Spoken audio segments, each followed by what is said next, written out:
শিখব ডিজিলিট ফোল্ডারের ভিতরে অবস্থিত একটি ফাইল এবং একটি ফোল্ডার NCSM ফোল্ডার ডিজিলিট 2 ফাইল।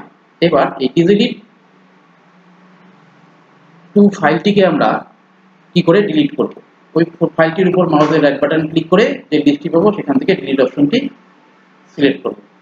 তো সেটা ডিলিট হয়ে গেল। ডিলিট হয়ে কোথায় চলে গেল? এই ফাইলটি ডিলিট হয়ে এই রিসাইকেল পিনে গিয়ে মাউসের রাইট বাটন ক্লিক করলে ওপেন অপশন সিলেক্ট করি, তারপর আমরা কি দেখতে পাবো? এই যে ডিলিট ফাইলটি এখানে ডিলিট হয়ে চলে আসছে।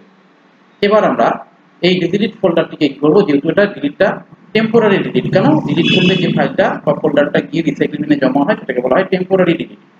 তো সেই ফাইলটার পার্টের উপর মাউসের রাইট বাটন ক্লিক করে যদি আমরা যে লিস্টটি পাবো সেখানে রিস্টোর অপশনটা যদি সিলেক্ট করি, তাহলে এই ফাইলটি কোথায়? এই রিসাইকেল বিনে আর পাওয়া যাবে না, সেটা কোথায় চলে যাবে? ওই ডিলিট ফোল্ডারে আবার রাইট ক্লিক করে যদি ওপেন করি, তাহলে সেখানে আমরা কি পাবো? এই ডিলিট 2 ফাইলটি আবার দেখতে পাবো। তার মানে প্রথমে সেটাকে কি করলাম? ভেতরে গিয়ে এই ডিলিট ফোল্ডারটি ওপেন করে ডিলিট 2 ফাইলটিকে ডিলিট করে দিলাম। এই ডিলিটটাকে বলা হচ্ছে টেম্পোরারি ডিলিট। যে টেম্পোরারি ফাইল ডিলিট হলে সেটা কোথায় চলে যায়? রিসাইকেল বিনে। সেখান থেকে আবার আমরা চাইলে প্রয়োজনে করতে হবে সেটাকে রিস্টোর করতে হবে। রিস্টোর করলে কি হয়? যেখান থেকে ডিলিট করি সেখানেই ফাইলটা আবার পুনরায় ফিরে আসে।